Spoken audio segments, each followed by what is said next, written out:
How did you get involved with acting at a young age? Like, what encouraged you or inspired you? It was just always there. My mom was a model when she was younger. My mom was hot when she was younger. And so anyways, yeah, she did that. And then she met my dad. She got married at 18. She got married young and had me at 20. So my mom shed that weight pretty quick, you know, being that she was young and hot mom. And so she started kind of modeling again. And her agent was like, well, why don't you bring in the kid? And it just came from growing up here in LA. It was just kind of part of the deal, I guess. So my mom brought me in, and next thing I knew, I don't even remember, but yeah, and then I guess I found myself doing commercials and stuff when I was really little. Okay. So did that for a while. My siblings did the same thing, and then got into junior high and high school, and you know, just wanted to have girlfriends and play sports and do all that stuff. So that's what I did. Nice. And then, yeah, and then it was shortly out of high school I found like I had a little work, but wanted to go to college, and I was going to go to UCSB, and then I decided that I didn't want to commit to something that was going to span 4 years. That was just too long. So instead, I thought, why don't I just work the community college system, and that way there every semester I can pack up and go to a new one. Because I was real transient like that, and I still am actually. And so I did the city college thing for a while, and then finally started hunkering down. I was in the university level, and started freaking out. My friends were graduating with different degrees that they didn't want, and they had student loans to pay off, and I didn't want to be that guy. So I took some time off, and I was working at the Chart House down south, and it was just by chance this guy tracked me down. He remembered me from when I was a kid, and he had me read for this television show called Touched by an Angel, and I did that. And then I came home, and he was like, oh, you should be auditioning all the time. You'd work a lot. And I auditioned for Pleasantville. I got it. And I was like 22 or 23. I was able to pay off my loans. And then I thought I'd make one movie and I'd be done. And then I kept working, and now I'm 38, and I'm going, what the fuck happened? That's it in a nutshell. Yeah, that's it in a nutshell. Now you're, you know, the public face for Yeah, Cool exactly. Water. Exactly. And how does that feel to be the face for this product? It feels good. Yeah, you know, at first I really didn't know. I didn't know if I could do it, because I'd been approached in the past for different campaigns, and there's a part of me that thought, man, I don't want to be a salesman, because that's not who I am. Yeah.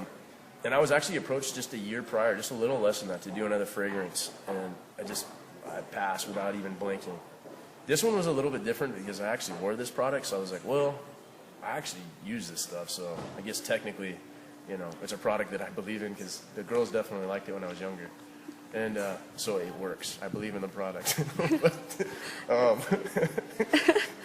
You know, it was just, and it was I think kind of like the association too of like, you know, I remember growing up, you know, this product hit the market basically when I was just leaving junior high school and going into high school, and it was the coolest stuff. Like, all the guys wore it, the girls liked it, and the campaigns were much the same. You had this guy coming out of the water, and when you look at it, you'd be like, man, I remember as a kid looking at it, going, man, I want to be there right now. And there's a part of you even that maybe in the back of your mind where you go, man, I'd like to be that guy. Yeah. And, you know, I talked to people at Davidoff on the phone, and they told me what they felt that product represented and what it was about. I was like, oh, yeah, I like that. And then they sold me on why they thought I fit as the guy. And it wasn't because of the nonsense stuff. It was because of what I did. It was my lifestyle behind the scenes, right? Like, Yeah. you know, spending a time in the ocean, and, you know, my affinity for it, and studying marine bio, and you know, my involvement with like all the great white shark research, and, you know, yada, yada, yada. So all things considered, they talked to me about it, and it just worked. It fit. And to me, it was also it was a challenge too at the same time, because this is something I never really thought that I'd be able to do and be comfortable about it. And so to find something where it actually all kind of came together and made sense, and to be at the end of it now, Yeah. because this is it. I'm like going, I'm glad I did it. So that's cool. Yeah. So I know that you love surfing and you love marine biology. How did you transition from marine biology to acting? I didn't really. You 'Cause didn't? I wanted to go back. Really? Yeah, but my friends, I just didn't want to grow up. I have Peter Pan syndrome. Yeah, same here. Yeah, so I didn't want to grow up, and like I said earlier, my friends are graduating with degrees in similar fields like environmental chemistry, environmental sciences, and they had a lot more to pay off than I did, because they went straight to the university system. And so it was like, wow, here they were 22 years old and they're like real world. And I hadn't committed that deep yet because for the most part, I was paying my way.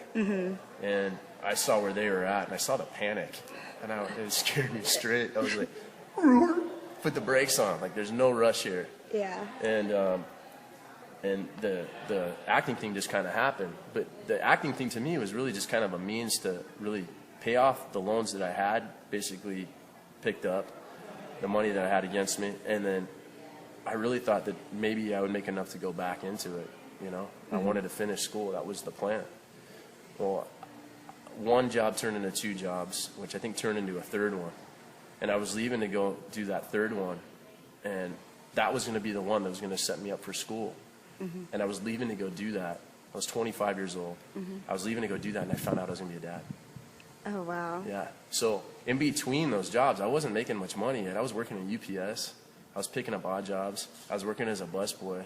And I was like, wow, thank God I have this because I want to be able to like support my child and all that. Yeah, that was really important to me. And then I was really grateful. I was like, wow, so maybe school's going to wait for a little bit. Let's see what I can't do here. But it's funny because with each and every passing job, I thought, this is going to be my last one. I'm going to be done. And I'm going to go back to school. And, you know, there was always a part of me that I was never really completely in. I was always halfway out because my mind was go back to school, go back to school. So I never really took it seriously. I always thought it would just peter out and then I'd be finished. But then, like I said, you know, it's like I just turned 38 and I'm still doing it. So now I'm like at a point where in my life where I know who I am. I know what I want. I feel really good about things. I know I'm in a good place. I believe in myself.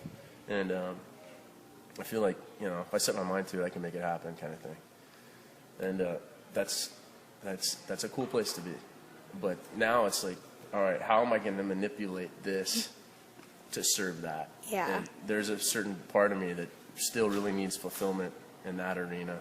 The earth sciences in general, I love it. So the thing that I like is it's opened doors and, you know, it allowed for that Expedition Great White, which turned into Sharkman. And there's other ventures that I've been involved with for a while now, the Bill Fish Foundation and a few others. So long as I can continue doing that, I feel like, you know, I can have my cake and eat it too. And so it's just really balancing that and now adjusting to the simple fact that my daughter's going to be a teenager in a month, which really isn't too simple. It's girls, teenagers. It's crazy. What did you do with your first paycheck? Was it? Paid off loans. Yeah. Done. Everyone was like, oh, why are you doing that? Just declare bankruptcy. There's too much pride. And it wasn't that much. I think it was like, at the time it was a lot. You know, it was like maybe like $17,000. And everyone was like, just declare bankruptcy so you can keep the money. And I think part of it was pride. And then there was also part of me that knew that, you know, down the road, what is that? It's not enough to do that. You know, at least I had enough foresight to look into it and go, well, that's 7 years of bad credit and blah, blah, blah, blah, blah. And, you know, I'll be almost 30 before things will be good again. And I was like, I'm gonna pay it off. So I'm glad I did. But credit cards, at 18 years old, not a good thing. Not good. Other than marine biology, what are some of your interests or guilty pleasures, you would say?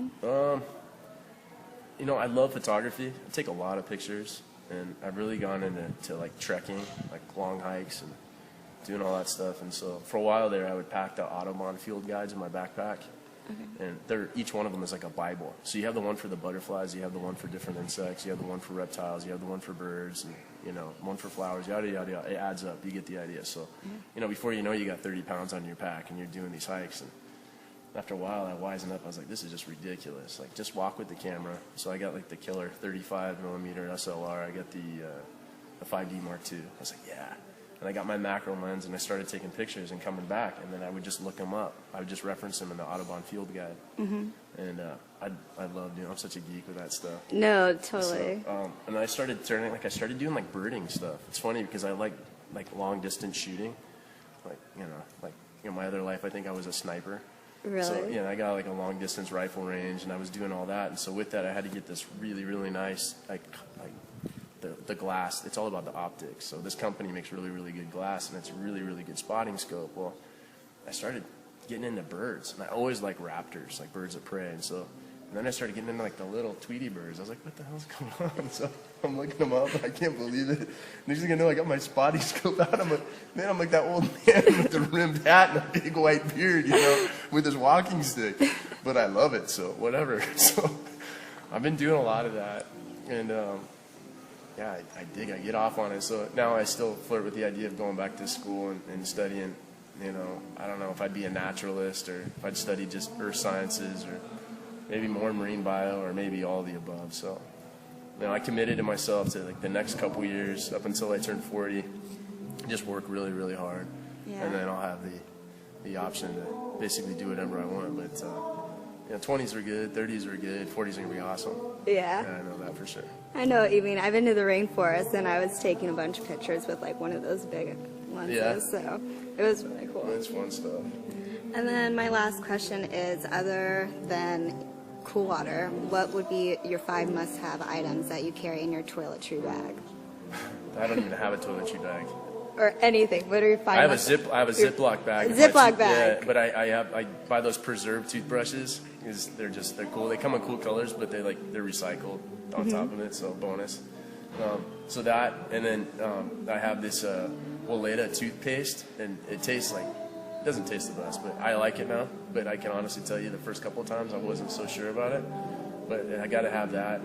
And then that's pretty much my toiletry bag. But everywhere I go, like in my pickup right now, I have this pack I take everywhere with me. And it's my lifeline pack. So regardless of where I am, I know I can get home with what's in it. So like I have like the striker, I have my lighter, I have gear, I have insulated clothing, I have like my thin capilene layer, I have a shell, a waterproof shell, I have shoes, I have my knife, I've got the dehydrated food, I got tablets to purify water, I got my UV light pen to kill all the microorganisms that you can't see. Yeah, I'm like that guy. You're like MacGyver. I go everywhere with that thing. Okay, great. Thank you so much.